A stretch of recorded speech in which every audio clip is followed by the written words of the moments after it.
All right, 99.9 Punk World Radio FM. You guys already know what time it is. And right here, we are live on this Canadian Thanksgiving. And we have a phenomenal punk rock musician. We got Dave Strong right here, live on the radio station airwaves, all the way from Maine to Canada. How you doing tonight, Dave? I'm doing all right. How are you? Oh, man, best as I can possibly be, man. Just enjoying my night. Looking forward to starting. I guess we already started the week, but technically here in Canada, it's a long weekend. So technically, the work week starts tomorrow. So gotta love it, right? Yeah. I worked today. I just drove like 60 miles an hour home for you.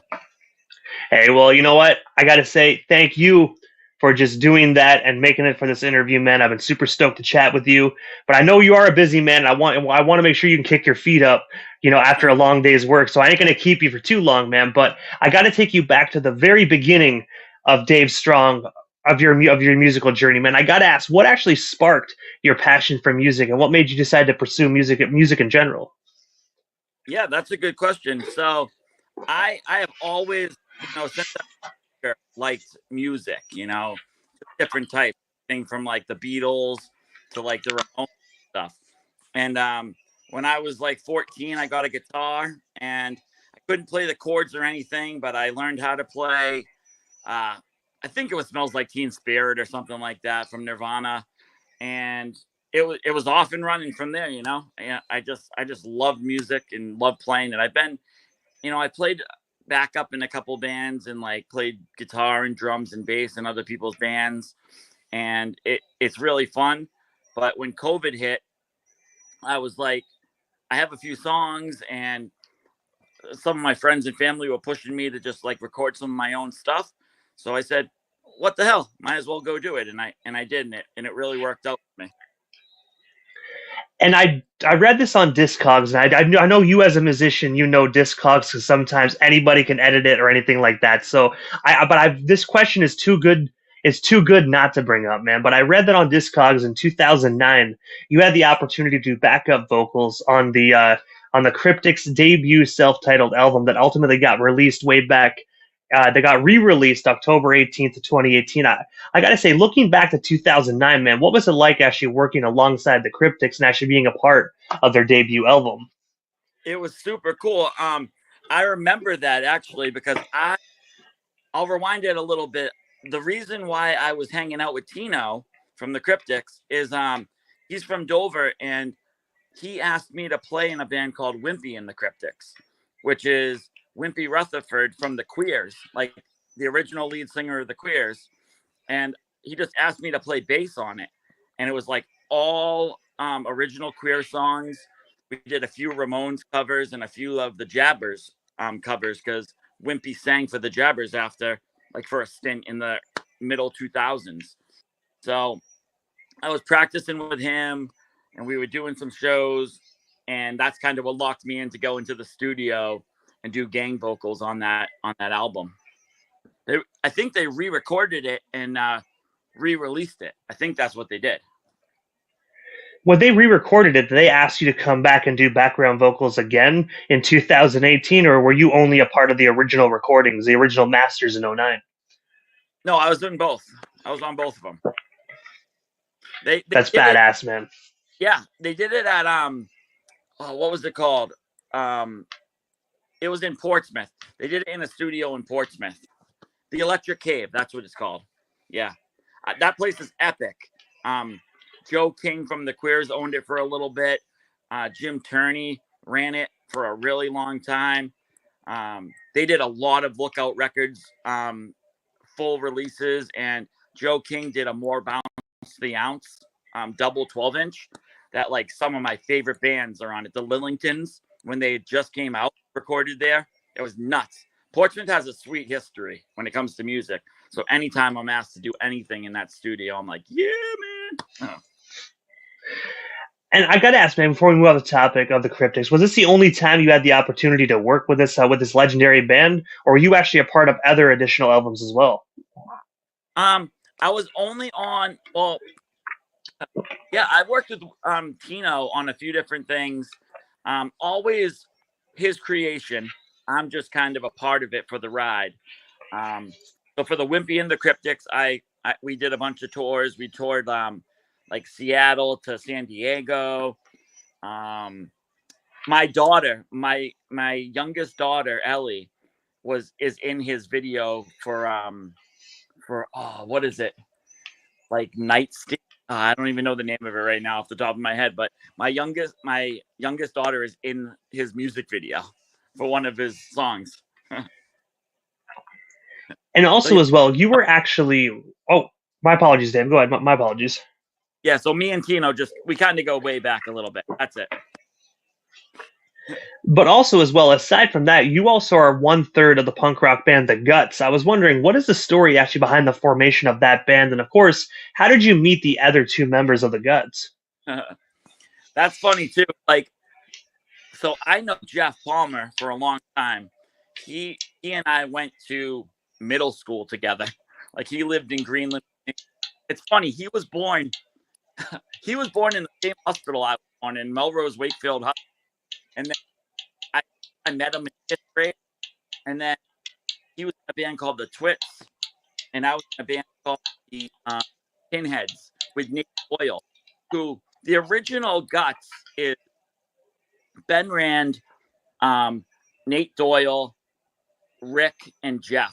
Pretty much. I mean, there was another drummer at first, but the the three that I can think of is Nate Doyle, Rick, and Jeff. But Ben was in and out of it. And in like 2008, 2009, they they kind of broke up a little bit, and Nate was doing like Zip Gun Bomber or something like that, and Jeff was about to do a solo thing.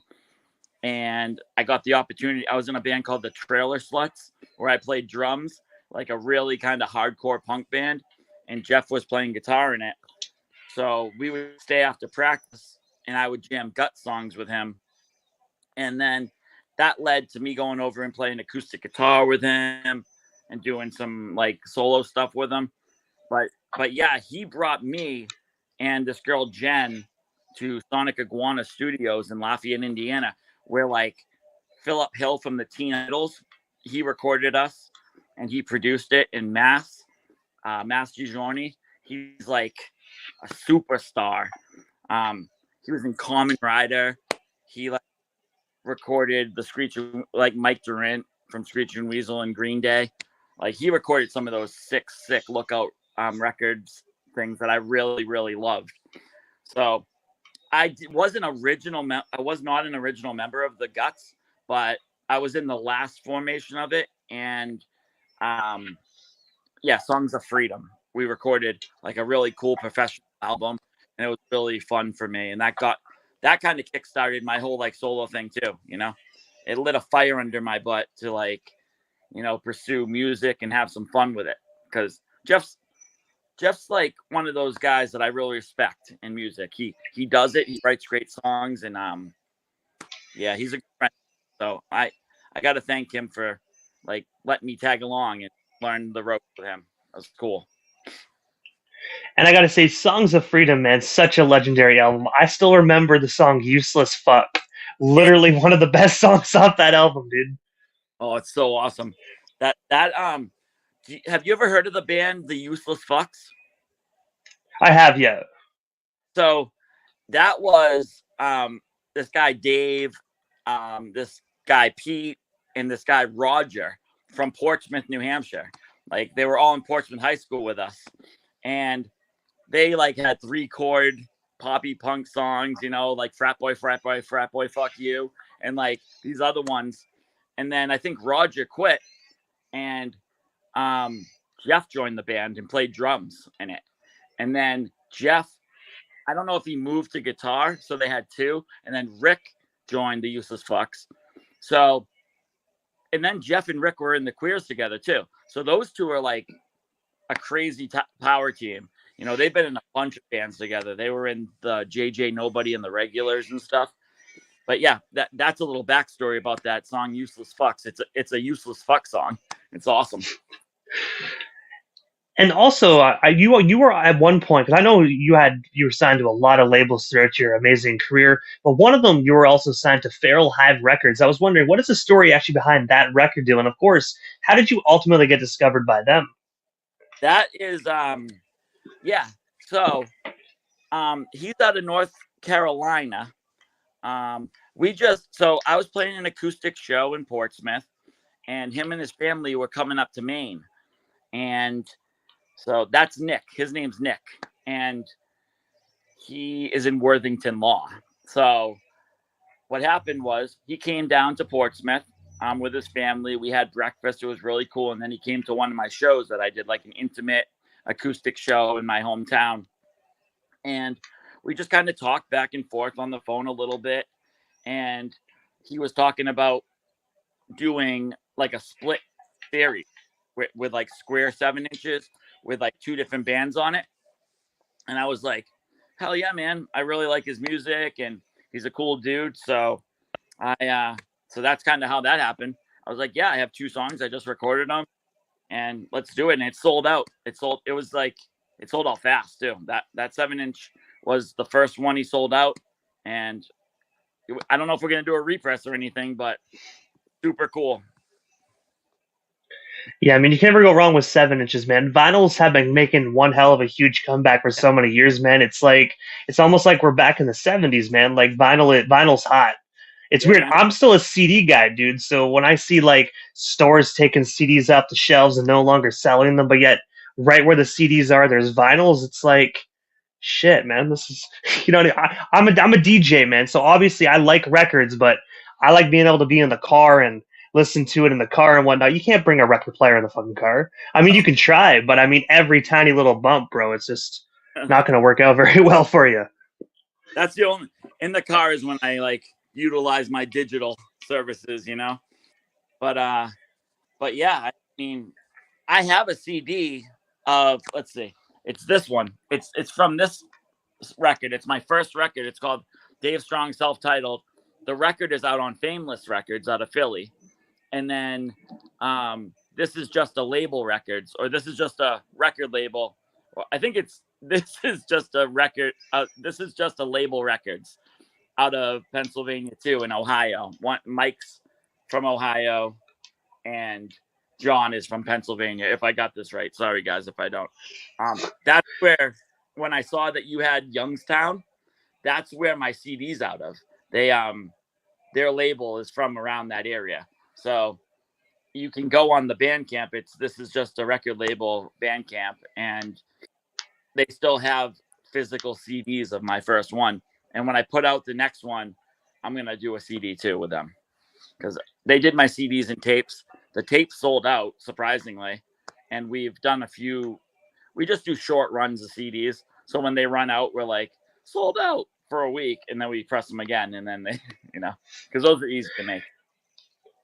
I will admit, I absolutely love the sound of cassette, man. I don't know. I find it's just like a lower quality, but I mean, it still sounds good enough to listen to, man. I love cassettes personally. Yeah, if you have a good system, like mono is sick. I'm in. And also, August 22nd of 2023, so just last summer, you had the opportunity to work alongside Kurt Baker for the single titled "I'm Late." What is the story actually behind this song? And of course, what was it like just working alongside Kurt for the recording of this particular project? Cool. Yeah. So Kurt's from Maine. He's a cool dude. We've become friends.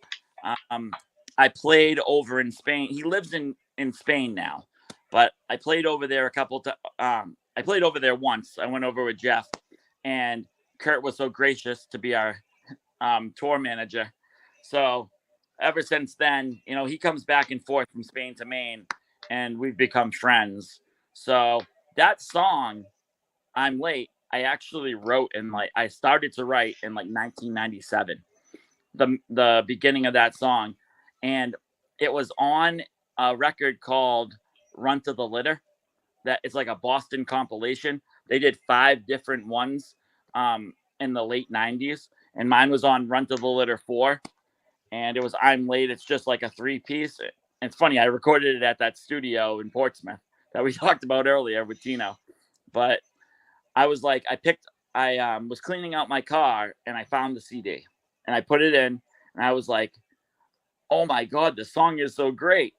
And I was like, I'm going to re-record it, because I'm kind of like on a roll. I mean, I don't know if I'm on a roll of music or anything, but I'm just like, this song deserves to be played again. So I did. I re-recorded it, and that actually ties in with Nick, because Scotty, his guitarist for Worthington Law, really liked the song. I sent it over to him, and he played those leads, like all the leads on that song.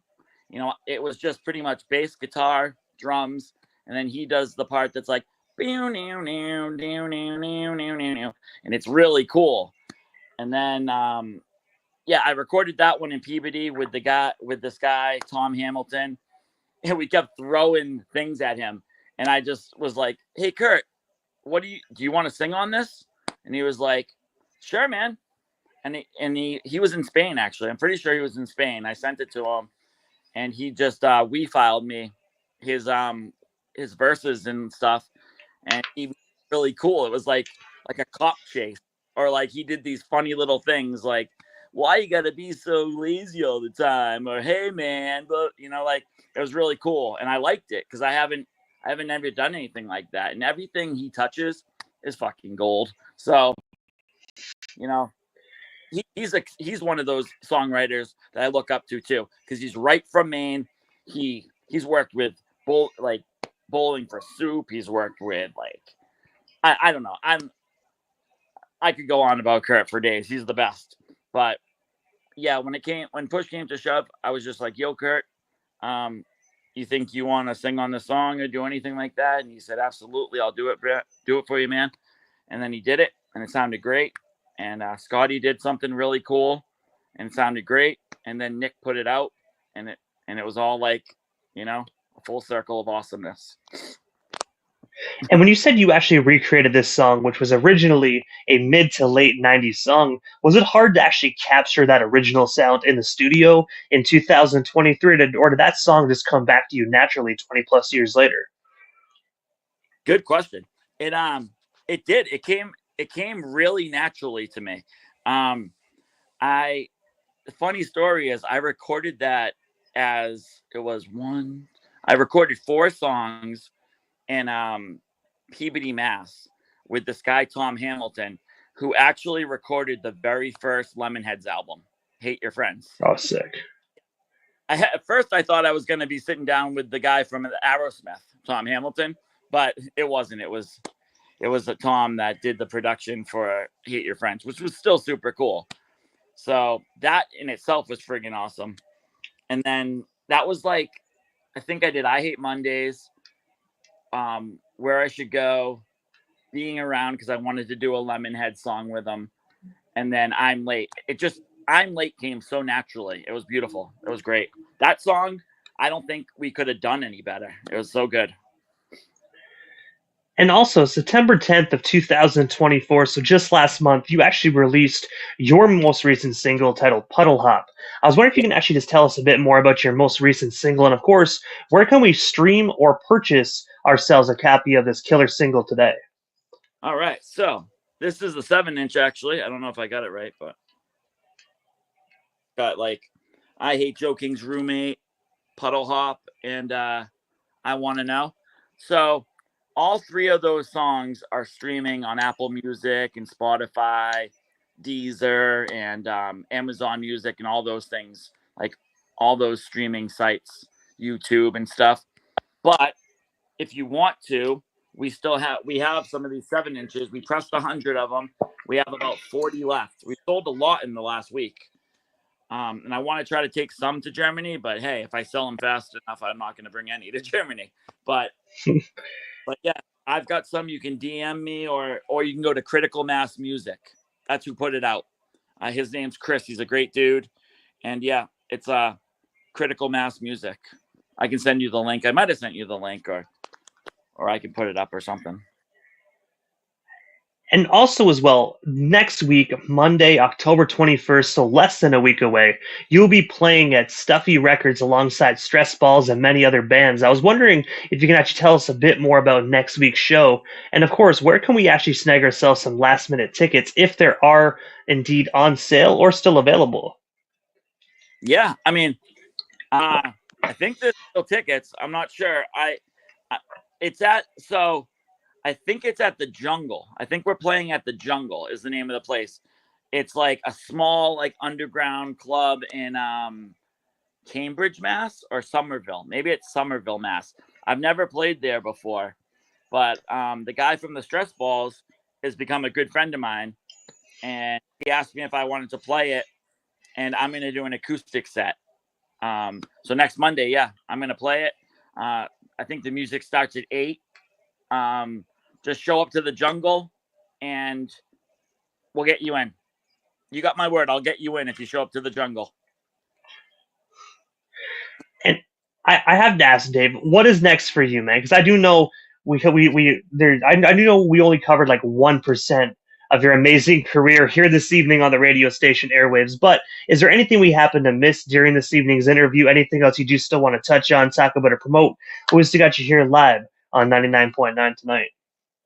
Hey, man, I'm ready to be on this program. You know, thanks for asking me. I really appreciate it. Yeah, I don't. I just, I think the plan is so we put out the I Hate Joking's Roommate album. This is the freshest thing right now. There's about 20 songs streaming everywhere online right now. I'm in the middle of making a video for Puddle Hop with my friend Perry and another main artist who's really awesome. We're gonna repress the first record, and Shameless Records gonna put out my second record with 10 songs on it. And yeah, I mean, other than that, I'm just gonna kick it around and be a dad here. Say hi. That's Danny. That's my son, Danny. I told him to come in. We were at my uncle Kiyoshi's retirement party early before work, and he is in like a 21-person ukulele band, and he asked me to get up and play some of my songs, so I played 2 originals, and I played Come On Everybody, and the crowd went wild. It's really, that's what it's all about to me. When I can go, like, when my family and friends are inspired and really like stoked for me to play music. Because I remember when I was a kid, my teachers in my family would be like, don't play music. It's a dying profession. You're never going to go anywhere. You're not going to make it, blah, blah, blah. Get a real job, cut your hair, all that shit, But I did it. Yeah, you can play it. Yeah, who's laughing now, Yeah, who's laughing now, right? So now my friends are like inspired by me doing it, and they want me to do it, and they ask me to play at their parties, and they ask me to play in front of their families, and that's what really does it for me, But I gotta ask Dave before we. Oh no, it's all good, man. Before we actually part ways here tonight, obviously I know how to follow Dave Strong across all social media platforms. But for the listeners that might just be tuning in and might just be discovering you tonight, how do they go about following you across all social media platforms? That way they can stay updated on everything currently going on and what is to come in the future. Yeah, sick. So Butcherman Dave 2020 is my Instagram account. That's pretty much my band and everything. I mean, there's some family photos, and it's just me, I'm Dave Strong. I play music. I hang out with my family. I work. I'm just a normal dude that likes to put out cool music and stuff. I'm really lucky. So that's my Instagram, Butcherman Dave at 2020. Butcherman Dave 2020 at Instagram. And then I have Dave Strong Music, which is my Facebook. And I think it's Dave Strong Music at YouTube as well, where you can catch some cool videos that some of my friends have created.